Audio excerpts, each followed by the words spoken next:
안녕하세요. 더 딥다이브 오신 여러분 환영합니다. 오늘 구약성경 열왕기하를 좀 새로운 시각으로 함께 보려고 하는데요. 손동원 박사님의 신학 논문 왕들의 실패와 하나님의 승리를 통해서요. 그 복잡한 역사 속에 숨겨진 그 통찰을 여러분과 같이 발견해 보고 싶습니다. 네, 이 논문은 미국 힐링 커뮤니티 교회의 손동원 박사님이 쓰신 건데요. 열왕기하에 보면 이스라엘 왕들이 계속 실패하잖아요. 그럼에도 불구하고 어떻게 하나님의 계획이 결국 승리하는지 그걸 탐구합니다. 이게 그냥 옛날 이야기가 아니라 오늘 우리에게도 뭐랄까 깊은 울림을 주는 그런 메시지가 담겨 있죠. 맞아요. 그래서 오늘 저희의 목표는 이 논문을 길잡이 삼아서 열왕기하의 핵심 메시지를 딱 뽑아내고요. 그게 지금 여러분의 삶에는 또 어떤 의미가 있을까 같이 고민해보는 거예요.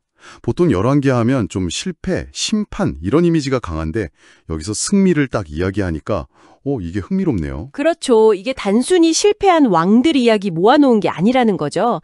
이 역사가 어떻게 보면 하나님의 주권, 그리고 또 그분의 약속에 대한 신실하심, 이걸 동시에 보여주는가가 아주 핵심입니다. 그러니까 왜 이스라엘이랑 유다는 결국 무너졌을까? 그리고 그 과정 속에서 하나님은 어떻게 일하고 계셨던 걸까? 이런 질문을 하게 되죠. 그 신학자 로버트 허버드 주니어도 말했듯이 모든 역사 뒤에는 하나님의 주권이 흐르고 있다는 겁니다. 네, 논의는 엘리사 이야기부터 시작하는데요. 스승 엘리야보다 갑절의 영감을 구했잖아요, 엘리사가.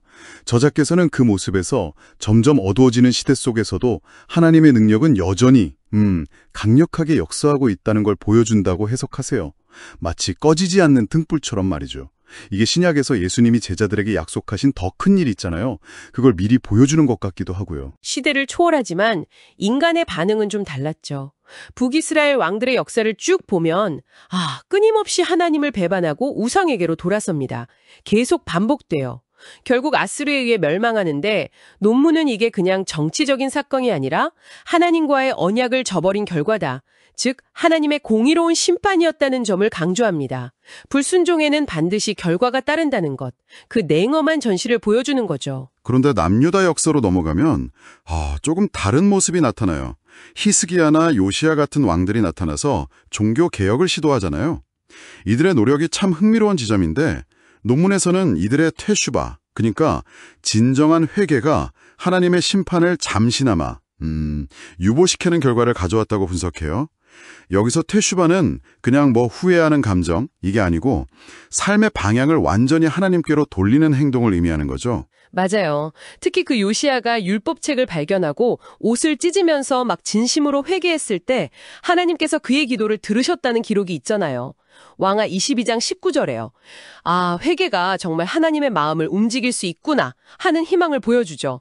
하지만 참 안타깝게도 이런 개혁들이 그 뿌리 깊은 죄악의 흐름을 완전히 바꾸지는 못했어요. 그래서 결국 유다 역시 바벨론에 의해 멸망하고 예루살렘 성전은 파괴되는 비극, 즉 하루바, 파괴, 그리고 갈라, 포로 상태에 이르게 됩니다. 개인의 회개는 물론 중요하지만 공동체 전체가 계속 불순종했을 때 그 결과는 피할 수 없었다는 거죠. 정말 모든 것이 실패하고 끝난 것처럼 보이는 상황? 왕들은 실패했고 나라는 망했고 백성들은 포로로 잡혀가고 여기서 도대체 무슨 승리를 이야기할 수 있을까 싶잖아요. 근데 논문은 바로 이 지점에서 열왕기하의 맨 마지막 기록이죠. 바벨론으로 끌려간 유다의 마지막 왕 여호야긴이 좀 예상치 못한 대우를 받는 장면, 거기에 주목하라고 합니다. 네, 이 마지막 장면, 이게 왜 중요할까요? 모든 희망이 사라진 것 같은 그 절망의 끝에서 하나님께서 다윗과 맺으신 언약을 완전히 잊지는 않으셨다는 아주 작은 증거이기 때문입니다. 다윗의 왕가가 완전히 끊어지지 않았다는 걸 보여주는 희미하지만 분명한 소망의 빛인 거죠. 이것이 바로 하나님의 에메트, 즉 그분의 변함없는 진실하심, 신실하심을 드러내는 겁니다. 아무리 인간이 실패하고 넘어져도 하나님의 약속과 계획은 절대 중단되지 않는다라는 강력한 메시지예요. 결국 다윗의 후손을 통해 오실 새로운 희망, 메시아에 대한 기대를 품게 하는 그런 결말인 셈이죠. 네, 오늘 손동원 박사님의 논문을 통해서 살펴본 열왕기하는요. 그러니까 인간의 실패와 죄악에 대한 하나님의 공의로운 심판을 보여주면서도 동시에 그 모든 것을 뛰어넘는 하나님의 정말 놀라운 신실하심과 사랑을 증언하고 있는 것 같습니다. 겉으로 보기엔 완전 실패의 역사 같은데 그 끝에는 결국 하나님의 승리가 예비되어 있다는 거군요. 그렇다면 이 이야기가 오늘 우리에게 주는 교훈은 뭘까요? 첫째는 역시 하나님의 말씀에 순종하는 삶이 얼마나 중요한가 하는 것이고, 둘째는 죄를 깨달았을 때 진심으로 돌이키는 퇴슈바의 필요성. 그리고 마지막으로는 어떤 절망적인 상황에 처하더라도 결코 변하지 않는 하나님의 신실하심, 그 에메트를 굳게 붙들어야 한다는 것이겠죠? 바로 그 증거가 아닐까 그런 생각도 듭니다.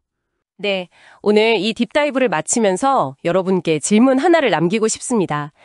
혹시 여러분의 삶에도 뭐랄까 반복되는 실패나 어려움 같은 것이 있나요?